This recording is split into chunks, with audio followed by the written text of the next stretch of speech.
Jake Miller ran the worn cloth across his workbench one last time, ready to call a night.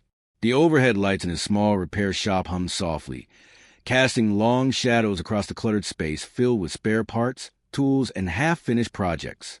Outside, Kepler's gate station was winding down. The usual buzz of activity had faded to almost nothing. Shop owners were pulling down their metal shutters, and the corridors that connected this frontier outpost were nearly deserted. That's when he heard the soft footsteps. Jake looked up to see a tiny figure standing in his doorway. She couldn't have been more than 3 feet tall, and what caught his attention immediately was her skin. It wasn't like anything human. Her entire body seemed to be made of living crystal that shifted colors like a mood ring. Right now, those colors were swirling from a deep ocean blue to an anxious, worried purple. She was holding something close to her chest, cradling it like a parent holds a sick child. As she stepped into the light, Jake could see it was an android, not one of those cheap service bots that clean floors or deliver packages. This was something else entirely. Its design was elegant, almost artistic, but right now it hung lifeless in her small arms. The little alien girl looked up at Jake with eyes that seemed too old for her young face. "Please," she said, her voice small and uncertain. The words came out broken, like she was still learning the language. Friend broke. Can fix. Jake felt his heart squeeze a little. He'd seen plenty of broken machines in his 15 years as a mechanic, but he'd never quite gotten used to seeing kids upset. He set down his cleaning rag and walked over, kneeling down so he was at eye level with her. "Let me take a look," he said gently. Up close, he could see the android better. His experienced eyes immediately recognized this wasn't standard frontier tech. The joints were too smooth, the materials too refined. This thing probably cost more than his entire shop's yearly income. The craftsmanship screamed wealth and influence, the kind of tech that only the really important people in the galaxy could afford. But none of that mattered right now. What mattered was a little girl in front of him, and the way her crystalline skin was darkening with worry. Tears were starting to form in the corners of her eyes, and they caught the light like tiny diamonds. "Yeah, kiddo," Jake said, giving her a reassuring smile. "I can take a look." He gestured toward his workshop chair, the old leather one that squeaked whenever anyone sat in it. The girl climbed up carefully, still holding the android, though she let Jake take it once she was settled. She sat on the edge of the seat, her legs dangling, watching him with intense focus. Jake carried the android over to his main workbench and laid it down carefully. He pulled over his rolling stool and clicked on his bright work lamp. The light revealed even more details about the android's construction. It was incredible work. Really, whoever built this knew what they were doing. "Okay, let's see what's going on here," Jake said out loud, more for the girl's benefit than his own. He'd learned over the years that people felt better when they understood what was happening, even if they didn't grasp all the technical details. He pulled out his toolkit and selected a small precision screwdriver. Finding the access panel took a moment, but once he did, it opened smoothly. The inside was just as impressive as the outside. Organized, clean, professional. "See this?" Jake pointed at different components as he worked. "This is like the android's brain, and these are like the nerves that help it move and feel things." The little girl leaned forward, fascinated. She didn't say much, but Jake could tell she was absorbing everything. Her colors had shifted slightly, still worried but now mixed with curiosity. She watched his hands as he carefully probed different circuits, testing connections, looking for the source of the problem. What Jake didn't know was that he wasn't alone in his observations. Outside his shop window, hidden in the deep shadows cast by the station's dim evening lights, 3 figures stood perfectly still. The tallest of them was another Veluvian, but there was something different about her presence. Her crystalline form wasn't just catching the light. It seemed to command it. Even in the darkness, she radiated a sense of power and authority that would make most people want to bow without knowing why. Her colors weren't shifting nervously like the child's. They remained steady, controlled, deep blues and purples that spoke of calm calculation and intense focus. She was watching Jake work through the window, studying every movement he made, every word he spoke to the child. Beside her stood 2 guards. They weren't wearing uniforms or armor. Instead, They were dressed in plain civilian clothes that helped them blend into the station's diverse population, but their posture gave them away to anyone who knew what to look for. They stood like soldiers, alert and ready. Their hands rested casually near their sides, but Jake would have noticed they were positioned exactly where concealed weapons would be. One of the guards leaned slightly toward the tall woman and whispered, barely audible even in the quiet station corridor, "Your Majesty, we should retrieve the princess before someone recognizes her. This is taking too long. It's not safe." The woman didn't turn to look at him. Her eyes remained fixed on the human mechanic working in the shop. "Silence," she said softly, but there was steel in that quiet voice. "I want to see what he does." This was Empress Lyra, ruler of the Voluvian Empire, one of the most powerful civilizations in this sector of the galaxy. She'd come to this frontier station in secret, traveling without the usual entourage and ceremony that followed her everywhere. She'd been doing this for months now, moving from world to world, station to station, always watching, always testing. She'd seen 17 different worlds so far on this journey. On each one, she'd put people in situations where they had to make choices. She'd watched merchants refuse to help those who appeared poor. She'd seen officials turn away from problems that didn't benefit them. She'd observed mechanics like this one who, upon seeing expensive technology, either tried to overcharge or simply refused to work on out of fear or greed. Everyone she'd watched had failed her test in some way. They'd revealed their true nature when they thought no one important was looking. Greed, indifference, cowardice, cruelty hidden behind polite words. But this human was different. Jake Miller wasn't checking the android value or asking questions about who the child's parents were. He wasn't worried about whether he'd get paid or whether this was some kind of trick. He was just working, treating this stranger's child with the same careful attention he'd give to any job that mattered. Lyra watched as Jake explained something to her daughter, his voice patient and kind. She watched as he handled the precious android with steady, confident hands. She noted the way he smiled at the little girl, tried to make her feel better even though he had no idea who she was.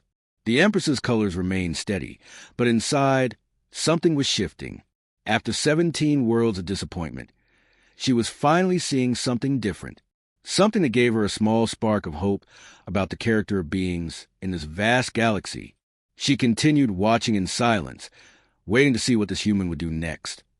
Jake leaned closer to the android's open chest cavity, his work light illuminating the intricate network of circuits and crystalline pathways inside. What he saw made him let out a low whistle. The neural matrix, the core processing unit that essentially served as the android's brain, was in bad shape, really bad shape. He could see the degradation spreading through the delicate circuits like rust eating through metal. The glowing energy that should have been flowing smoothly through the pathways was flickering, weak and irregular. Jake had been fixing machines for 15 years, but he'd only seen components like this in technical journals and high-end engineering magazines. This wasn't the kind of tech that showed up on a frontier station. This was cutting-edge stuff, probably military grade, or even higher. Jake did some quick mental math. If he wanted to order the proper replacement part through official channels, assuming he could even get authorization to purchase it, the cost would be astronomical, more than his shop earned in an entire year, maybe 2 years. "The problem is here," Jake said, keeping his voice steady even though his mind was racing. He pointed to the failing neural core with the tip of his screwdriver. "This piece is dying. It's like the heart of your friend, and it's wearing out." He glanced at the little girl sitting in his chair. Her crystalline skin had changed again. The worried purple was gone, replaced by a dark, stormy gray that seemed to absorb the light around her rather than reflect it. Jake didn't need to be an expert on alien biology to recognize that color. He'd seen enough people, human and otherwise, to know what devastation looked like. Her small hands gripped the edge of the chair, and those diamond-like tears were forming again in her eyes. Jake felt his chest tighten. He'd never been good at watching kids cry. "But," he said quickly, before she could fully process the bad news, "I think I can fix it. It won't be fancy or official, but it'll work. Your friend will be okay." The girl's colors flickered, hope and doubt mixing together in swirls of gray and lighter blue. She didn't say anything, just watched him with those impossibly expressive eyes. Jake stood up and walked over to his storage area. The shop wasn't organized in any way that would make sense to anyone but him. He had been stacked on shelves, drawers stuffed with components, and boxes tucked into every available corner. But he knew where everything was. His hands moved automatically, pulling out drawers and sorting through parts. He found what he was looking for in a bin labeled Ship Parts Navigation. It was a quantum processor, a compact unit designed for spacecraft navigation systems. Jake had salvaged it from a decommissioned cargo hauler 6 months ago.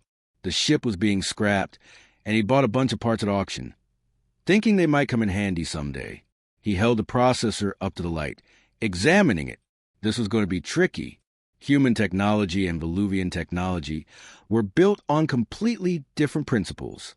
Humans use binary systems and quantum computing.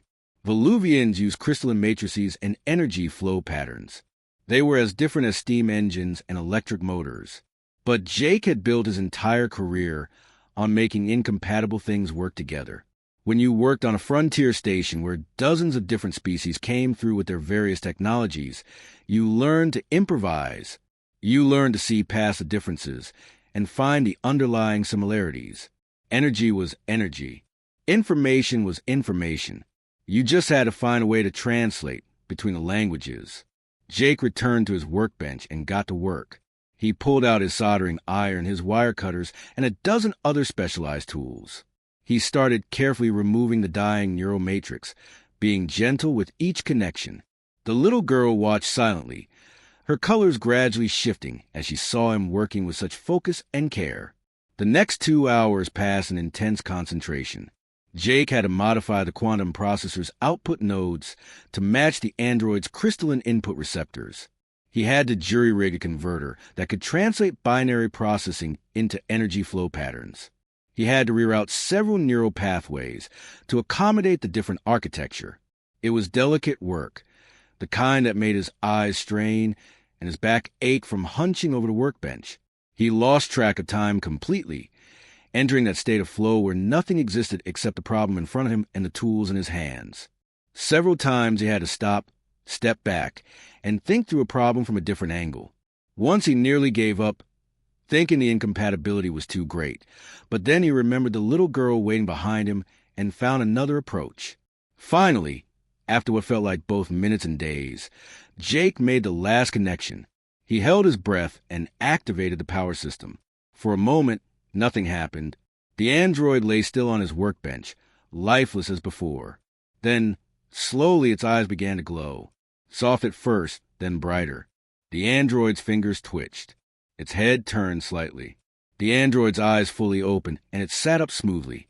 Its movements were a bit different than they probably had been before, slightly more mechanical, but it was functional. It was alive. Behind him, the little girl made a sound that was pure joy. She squealed and launched herself from the chair, running to the workbench. The android turned toward her voice and immediately opened its arms. She crashed into it, hugging it with all her strength, and the android wrapped its arms around her protectively, exactly as it had been programmed to do. Jake felt a huge smile spread across his face. He grabbed a clean rag from his tool drawer and wiped the grease and sweat from his hands, watching the reunion. This was why he did this job. Not for the money or the recognition, but for moments like this, for the pure happiness of fixing something that mattered to someone. The girl's crystalline skin had transformed completely. The dark gray was gone, replaced by a brilliant, sunshine yellow that seemed to light up the entire shop. She was giggling, talking rapidly to the android in a language Jake didn't understand, checking at hands and face to make sure everything was right. Then she turned to Jake, still beaming. "How much?" she asked, her broken galactic common made even more fractured by her excitement. "How much pay?" Jake waved his hand dismissively. "Nothing," he said. "It's free. Just take care of your friend. Okay? That's all I want." The girl's eyes went wide. Her colors flickered with confusion, like she couldn't quite process what he'd said. On most worlds, especially on frontier stations like this, nothing was free. Everything had a price. But Jake meant it. He didn't need payment from a kid who probably didn't have any money anyway. The look on her face was payment enough. Then he remembered something. Jake walked over to one of his personal storage drawers, the one where he kept a few odds and ends from Earth. He pulled out a small music box, an antique really, something his grandmother had given him years ago. It was simple but beautiful, made of polished wood with delicate brass fittings. "Here," he said, kneeling down again and holding out to her. "This is for you. It's from my home planet. Watch." He showed her the small key on the side and how to wind it. When he opened the lid, a tiny ballerina figure popped up and began to spin slowly. Soft, tinkling music filled the workshop, a simple melody that was somehow both sad and hopeful at the same time. The little girl's eyes went impossibly wide. She stared at the spinning ballerina like it was the most magical thing she'd ever seen. Her colors shifted again, this time to a soft pink that Jake somehow knew meant wonder and amazement. "Wind it like this whenever you feel sad," Jake told her gently. "Music helps. Trust me." She took the music box with trembling hands, holding it like it was made of the most fragile glass. She looked at Jake, then at the android, then at the music box. Then, impulsively, she threw her arms around Jake's leg in a fierce hug before he could react. Before Jake could say anything else, she was gone. She darted out his shop into the station corridor, the android following close behind her, both of them disappearing into the dim evening light. Jake stood in his doorway, watching them go, still smiling. Outside in the shadows, Empress Lyra watched her daughter sprint toward their hidden shuttle. Then she turned her attention back to Mechanic's shop, her mind working through what she'd just witnessed. Her security chief stepped closer. "Your Majesty," the component he used. "I recognize the signature. That's a military-grade quantum processor, worth at least 12 million credits on the open market." Lyra's colors remained steady, but her voice was thoughtful. "He installed it without even checking its value. Should we retrieve it? The princess, I mean, before he realizes what he's done and tries to—" "No," Lyra interrupted. "Track that component's signature when it pings our Imperial networks, and it will. I want to know immediately. I want to see what Jake Miller does next. And then we see if he runs. If he tries to leverage what he's done for political favor or money, or if he remains exactly who he appears to be." She paused. "After 17 worlds of disappointment, I very much hope it's the latter." 2 days had passed since Jake fixed the android for the little alien girl. He'd almost forgotten about it, his mind already occupied with the next broken machine on his workbench. Life on Kepler's gate moved fast, and there was always something that needed fixing. He was elbow deep in a malfunctioning air filtration unit when he heard the sound. Heavy, synchronized footsteps echoing through the station corridor. The kind of footsteps that made people stop what they were doing and pay attention. Jake looked up from his work just as they appeared in his doorway. 6 figures, each standing well over 6 feet tall, filled the entrance to his shop. They weren't trying to blend in or stay casual. These were Voluvian Imperial guards in full ceremonial armor, and they looked like they'd stepped out of a recruitment poster. Their crystalline armor caught the light and threw it back in dazzling patterns. Each one carried a weapon that hummed with barely contained energy. Their faces were hidden behind translucent helmets, but Jake could feel their eyes on him.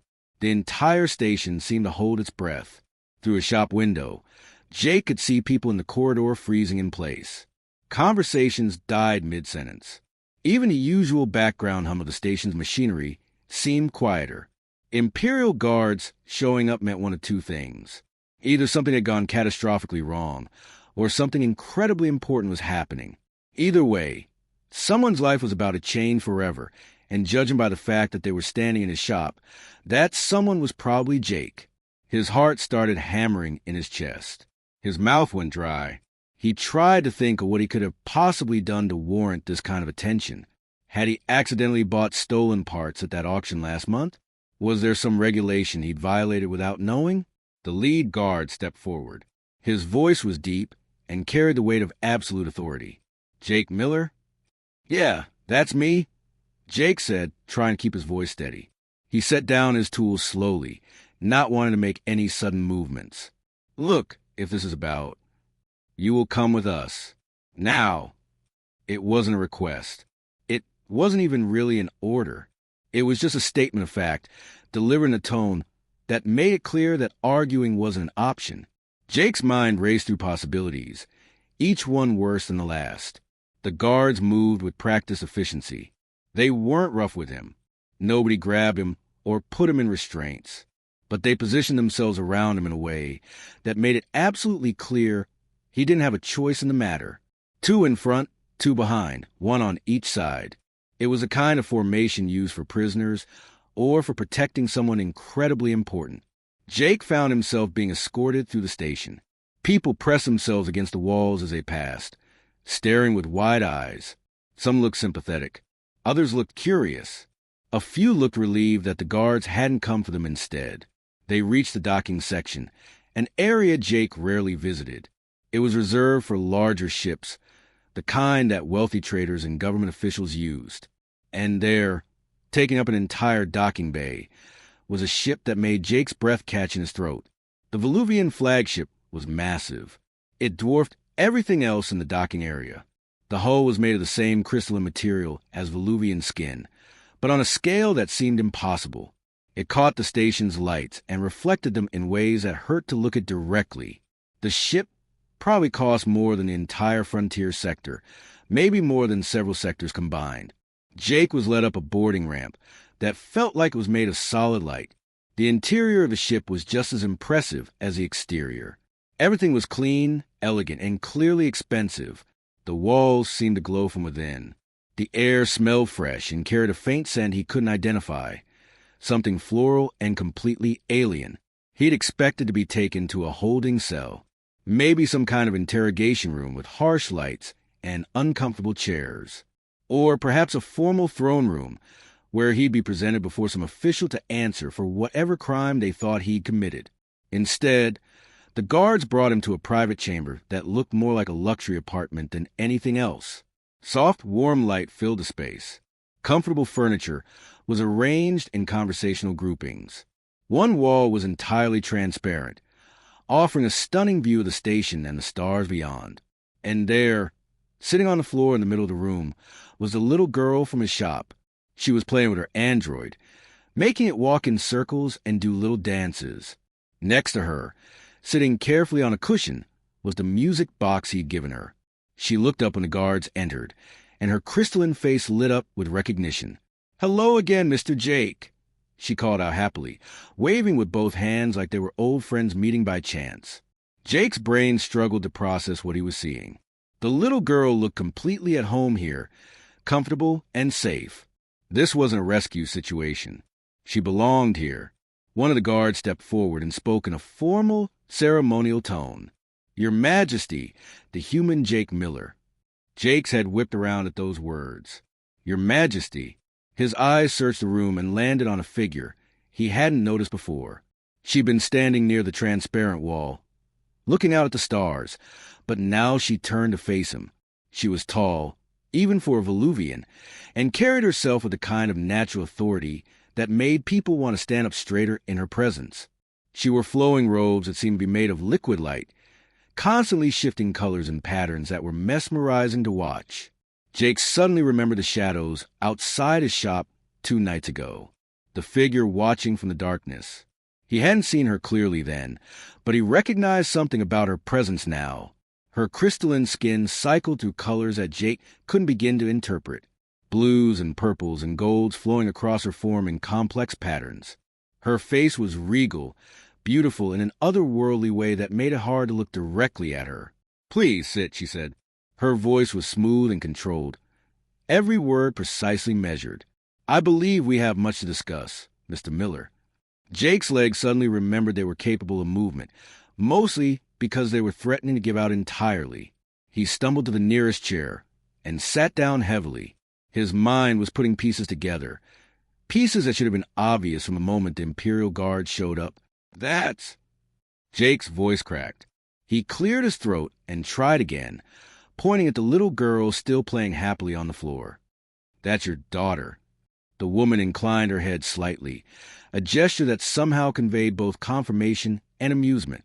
"Yes, Crown Princess Beth of the Voluvian Empire, my only child and heir to the Crystal Throne." Jake felt like all the air had been sucked out of the room. Crown Princess. He'd fixed a toy for a crown princess. He'd given her a music box that probably cost less than the cushion she was sitting on. He'd treated royalty like she was just some random kid who wandered into his shop. "I've been traveling incognito for the past several months," the Empress continued, moving away from the window and closer to where Jake sat, testing the character of beings throughout the frontier worlds, seeing how people behave when they believe no one important is watching. She gestured gracefully toward her daughter. Beth wanted to explore the station. I allowed it, under guard course, though those guards remained hidden. When her android companion malfunctioned, I was curious to see what would happen. Would the merchants and mechanics of Kepler's Gate help a child in need, or would they see an opportunity to exploit? Jake's mouth had gone completely dry. He tried to swallow but couldn't. "On 17 different worlds," the Empress said, her voice taking on a harder edge, "I have watched beings reveal their true nature. Merchants who refused to help those who appeared poor. Officials who turned away from problems that didn't benefit them. Mechanics who saw expensive technology and either tried to overcharge or refused to work on it out of fear. Each one failed to show basic decency when they thought it didn't matter." She stopped directly in front of Jake, and her colors shifted to a warm gold that seemed to fill the room with light. "But you, Jake Miller, you simply helped a child because she was sad, and you could fix what was broken. You installed a component worth 12 million credits without even checking its value. You refused payment. You gave her a gift from your own possessions." She paused, and something that might have been a smile crossed her alien features. "You treated my daughter with kindness, not because of who she was, but because it was the right thing to do." Jake sat there, unable to form words. His entire understanding of the past 2 days was being completely rewritten. The little girl wasn't just some kid. She was a princess. The woman standing in front of him wasn't just anyone. She was an empress who ruled over billions. And he'd fixed a toy and given her daughter a music box. "So," the Empress said, her voice softer now, "the question I have for you, Mr. Miller, is simple. Why did you help her? Why did you give so freely when you had no reason to expect anything in return?" Jake's brain finally kicked back into gear. He looked at the Empress, then at the little girl still playing on the floor, then back at the Empress. When he spoke, his voice was quiet but steady. "Because she was sad and I could fix it. What else would I do?" The Empress stood before Jake with the kind of presence that made the air itself feel heavier. When she spoke again, her voice carried the weight of someone who was used to making decisions that affected billions of lives. "I am prepared to offer you the position of Royal Mechanist," she said. The title rolled off her tongue like it was something incredibly important, and from the way the guard stood even straighter, Jake could tell it was. "You would oversee technological development for the entire Voluvian Empire, research facilities, manufacturing plants, innovation centers across 200 worlds. The salary alone would make you wealthy beyond measure. Your family would want for nothing for generations." Jake blinked. He tried to wrap his mind around what she was saying. Royal Mechanist, overseeing an empire's technology, the kind of position that people spent their entire lives dreaming about, working toward, politicking for. The kind of job that would set up not just him, but his kids, his grandkids, maybe even his great-grandkids for life. Every person in the room was staring at him now.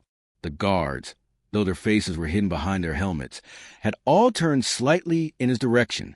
Even Princess Beth had stopped playing with her android to watch. They were all waiting for his response, and from their body language, they expected only one answer. Jake opened his mouth. "I appreciate that, Your Majesty. Really, I do. The offer is incredibly generous." He paused, and in that pause he could feel the expectation in the room building. "But I'm going to have to decline." The change in the room was immediate and dramatic. It felt like the temperature had dropped 10 degrees in an instant. The guards went rigid. One of them made a small sound that might have been a gasp through the transparent wall. Jake could see a couple of crew members who'd been walking past actually stop and stare, as if they could sense through the walls that something unprecedented had just happened. Because apparently, no one refused the Empress. Ever. Empress Lyra's colors, which had been a calm, confident gold, flickered and shifted rapidly through a dozen different shades. Her crystalline face showed something Jake had never expected to see there. Genuine shock. You. She paused, as if the words were difficult to form. You decline. Even her voice, usually so controlled and measured, carried a note of disbelief. This was clearly not a situation she'd encountered before. Jake imagined that when you were an empress who ruled hundreds of worlds, people generally said yes to whatever you offered them. Jake rubbed the back of his neck, a nervous habit he'd had since he was a kid. Look, I'm sure at a great job. Amazing, actually. And I know how rare an opportunity like this is. He took a breath, trying to find the right words. But I don't want to deal with bureaucracy and politics. That's not who I am. He leaned forward slightly, warming to his explanation now. I like my shop, Your Majesty. I like fixing things for people who need them fixed. I like when someone comes in with a broken device that matters to them, and I get to hand it back working. I like seeing their face light up when their stuff works again. That direct connection between problem and solution, between helping someone and seeing them smile, that's what makes me happy. The Empress's colors were still shifting, processing what he was saying. Jake pressed on. If I take that job you're offering, I'd be in meetings all day, approving projects I never actually touch with my own hands, managing people and budgets instead of managing repairs, reading reports about technology instead of working on technology. He shook his head. I'd be signing forms while other people did the actual fixing. That's not fixing things. That's just pushing paper around. You would have power, the Empress said, and there was something almost pleading in her voice now, like she was trying to make him understand what he was turning down. Influence across the galaxy. Resources beyond imagination. You could fund any research project you wanted. Build whatever you could dream of. Jake met her eyes, those alien eyes that were so hard to read, but somehow conveyed so much. And I'd be miserable, he said simply. Your Majesty, I'm not trying to be disrespectful. I'm not saying the job isn't important or valuable. I'm just being honest with you. That life, all that power and politics and managing an empire's worth of technology, it would kill something inside me. I'd lose the part of myself that actually loves this work. He gestured vaguely in the direction of the station, where his small shop waited. Out there, I'm just a guy who fixes things. People come to me because their stuff is broken and they need help. Sometimes they can pay. Sometimes they can't. Sometimes it's something simple. Sometimes it's complicated. But it's real. It's direct. It matters in a way I can see and touch and feel. One of the guards shifted slightly, and Jake could sense disapproval radiating from him. You didn't turn down the Empress. You didn't refuse power and wealth. You didn't choose a small repair shop over running an empire's technology. But Jake had never been good at doing what people expected him to do. Princess Beth, who had been watching this entire exchange with wide eyes, suddenly spoke up. Her young voice cut through the tension in the room, like a beam of light through fog. Mama, don't be mad at Mr. Jake. She stood up, still holding her android's hand. Mr. Jake likes fixing things. Like me, I like fixing things too when I play. He's happy doing what he does. The Empress looked down at her daughter, and something in her expression softened. She stared at Jake for what felt like an eternity. Her colors shifted through a spectrum that even Jake could tell meant she was thinking deeply about something. The guard seemed to recognize these colors because they relaxed slightly, though they still looked uncomfortable with the whole situation. Then, something remarkable happened. For the first time in what her guards would later say was years, Empress Lyra laughed. It wasn't a polite chuckle or a diplomatic expression of amusement. It was a real, genuine laugh that sounded like crystal bells chiming in the wind. The sound was beautiful and completely unexpected. You are either the wisest human I have met, Jake Miller, she said, her colors now shifting to something that looked almost like amusement, or the most foolish. I have not decided which. She began pacing slowly, her robes flowing behind her like liquid light. Do you know how many beings across the galaxy would kill for the opportunity you just turned down? How many have spent their entire lives hoping for even a fraction of what I just offered you? I imagine quite a few, Jake admitted. Thousands, the Empress corrected. Perhaps millions. And yet here you sit, telling me you'd rather stay in your small shop on a frontier station, fixing air filtration units and broken toys. Yes, Your Majesty. That's exactly what I'm saying. The Empress stopped pacing and looked at him with an expression he couldn't quite read. You understand that this makes you either incredibly principled or incredibly stupid. Probably a bit of both, Jake said with a small smile. My mom always said I had too much principle and not enough sense. Another ripple of amusement passed through the Empress's colors. She stood there for a long moment, clearly thinking. The room held its breath, waiting to see what would happen next. Jake had just done the impossible. He'd refused an Empress. And somehow, instead of being angry, she seemed almost impressed. Very well, Jake Miller, she finally said, her voice taking on a different tone. If you will not accept power, perhaps we can find something else. Something more suited to who you actually are rather than who I thought you should be. She stepped closer, and when she spoke again, there was a hint of respect in her voice that hadn't been there before. Let me make you a counterproposal. 6 months had passed since that strange day when Imperial Guards had escorted Jake onto an Empress's flagship. 6 months since he'd turned down the kind of job most beings only dreamed about. 6 months since Empress Lyra had made him a counteroffer that changed everything. The Human Solutions Institute now occupied an entire section of Kepler's Gate Station. It had expanded from Jake's tiny repair shop into a proper facility with multiple workshops, classrooms, and lab spaces. But despite the growth, it still felt like Jake's shop. He'd insisted on that from the beginning. The walls weren't polished to a mirror shine. The floors were practical and easy to clean rather than decorative. The furniture was comfortable but not fancy. There were no grand entrance halls or impressive statues. Just good lighting, solid workbenches, and plenty of storage for parts and tools. It looked like a place where real work happened, because that's exactly what it was. Jake stood at the front of one of the teaching workshops, facing 30 students who sat at workbenches arranged in a semicircle. Looking out at them always made him smile a little. 12 different species were represented in this class alone. Voluvians with their color-shifting crystalline skin, Phyrexians with their thick, scaled hides, Keltorians who looked almost like walking plants, humans, of course, and 8 other species, each one different from the others in fundamental ways. On the main workbench in front of Jake sat a broken environmental regulator, the kind used in habitat domes and small spacecraft. It was a teaching tool, something he deliberately disabled in specific ways to create a learning opportunity. Now, Jake said, walking slowly around the workbench so all the students could see, most of you are looking at this and thinking about the technical specifications. You're wondering about the power requirements, the filtration capacity, the recycling rate. Am I right? Several students nodded. A few looked guilty, like they'd been caught thinking the wrong thing. That's not bad, Jake continued. Those specs matter. But I want you to think about something else first, before we even touch a tool. Who needs this fixed and why?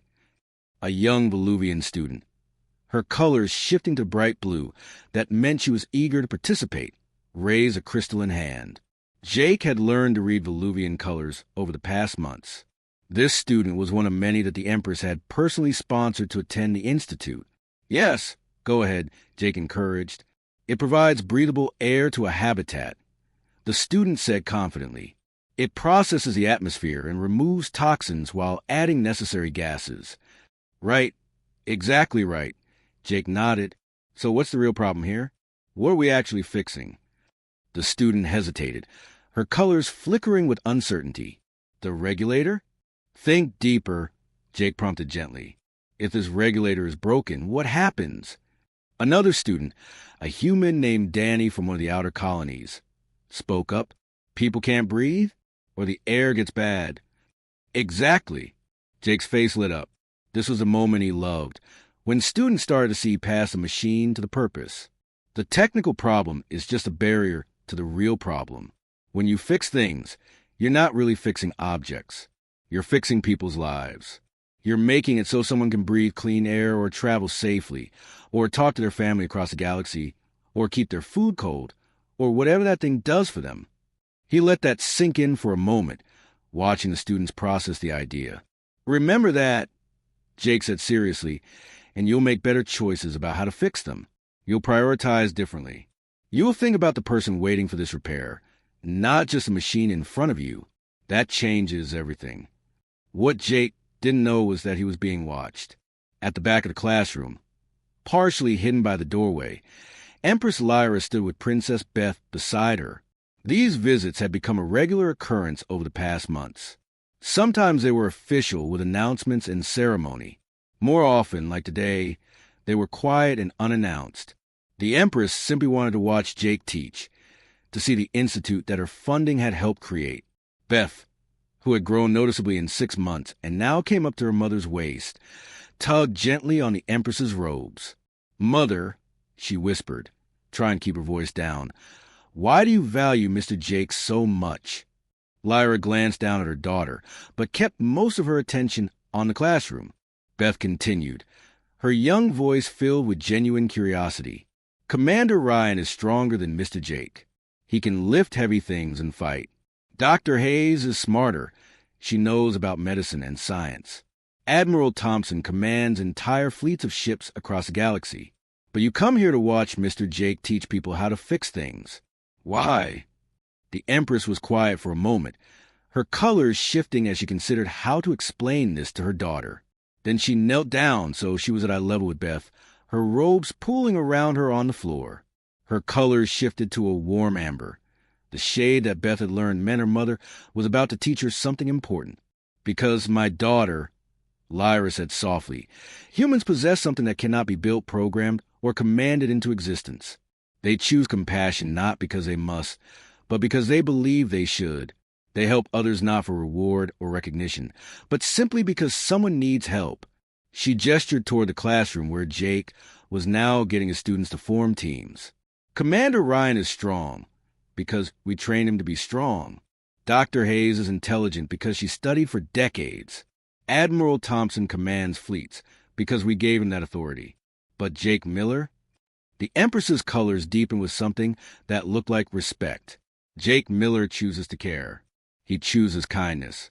He chose to help you when you were just a stranger's child with a broken toy.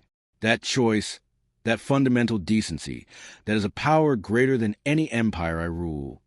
Beth watched her mother's colors shift and swirl, processing this. "So, being nice is more important than being strong?"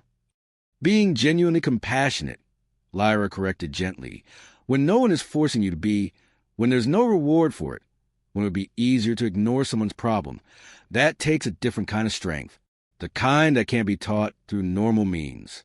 Jake teaches it here, not through lectures, but through example. Inside the classroom, Jake had divided the students into teams. He was deliberately mixing species, putting beings together who might never normally work with each other. A Voluvian partner with a Threxian, whose body temperature made Voluvians uncomfortable. A human working alongside a Keltorian, whose methods of thinking were fundamentally different from mammalian brains. "All right, teams," Jake called out. "You've got 2 hours to diagnose and fix this regulator. But here's the catch. You have to explain your process to each other as you go. Talk through what you're seeing, what you're thinking, why you're making each choice. Learn from each other's perspectives." The workshop filled with the sounds of different languages and translation devices, of tools being carefully selected, of students discussing and sometimes arguing about approaches. Jake moved between the teams, offering guidance when they got stuck, but mostly just listening and observing. This was what the Empress had funded.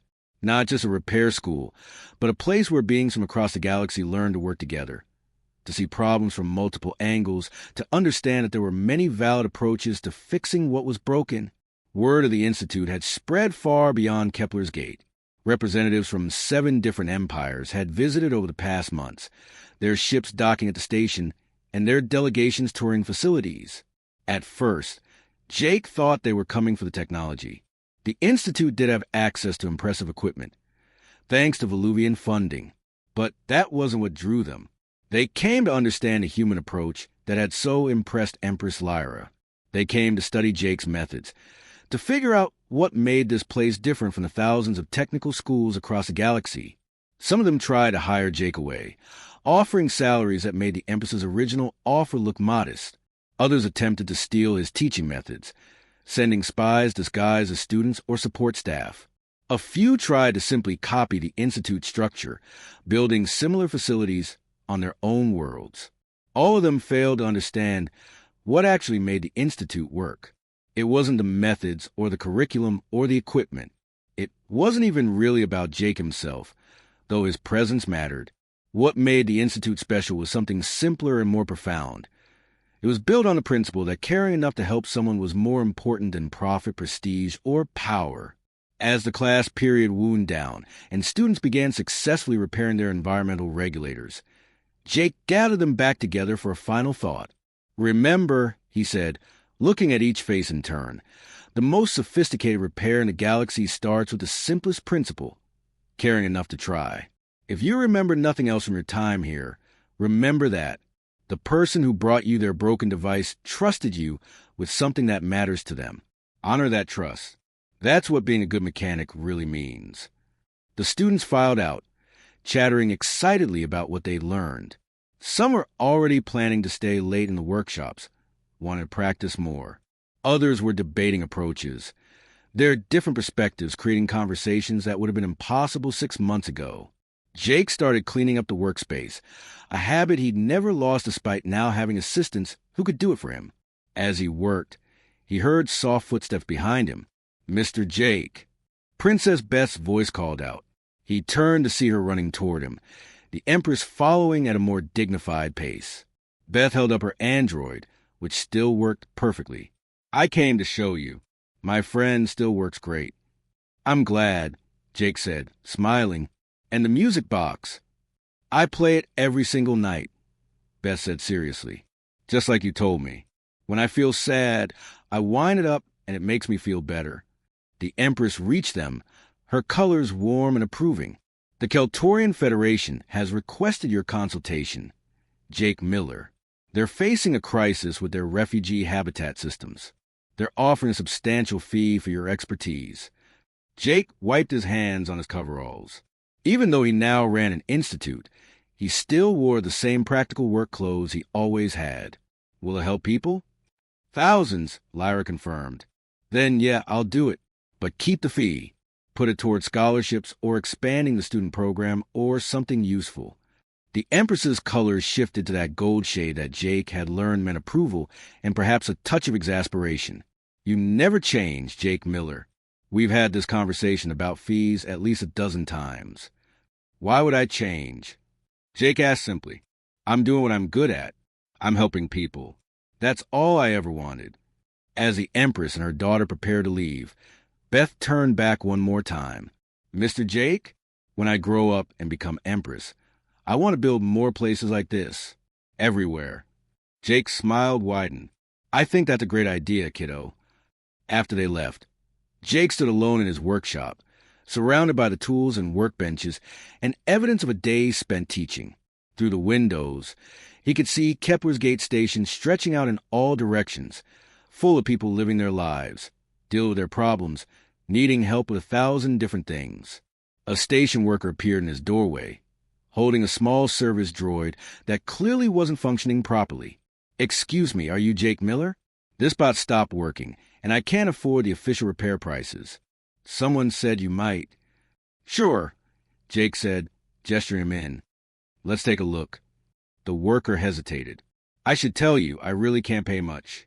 Maybe in a few weeks when—" "Don't worry about it," Jake interrupted gently. "Just tell me what the droid was doing when it stopped working." As the worker explained and Jake started examining the broken droid, he felt that familiar sense of purpose settling over him. This was what mattered. Not running an empire's technology or sitting in important meetings or having impressive titles. Just fixing what was broken, one repair at a time, because someone needed help and he could provide it. The Human Solutions Institute continued to grow, accepting students from across the galaxy. But it grew because it stayed true to its founding principle. The greatest technology, the most powerful force in the universe, wasn't superior weapons or faster ships or more efficient systems. It was caring enough to help, regardless of who was watching or what reward might follow. And sometimes Jake thought as he worked on the service droid. That simple choice to care was the most powerful thing of all.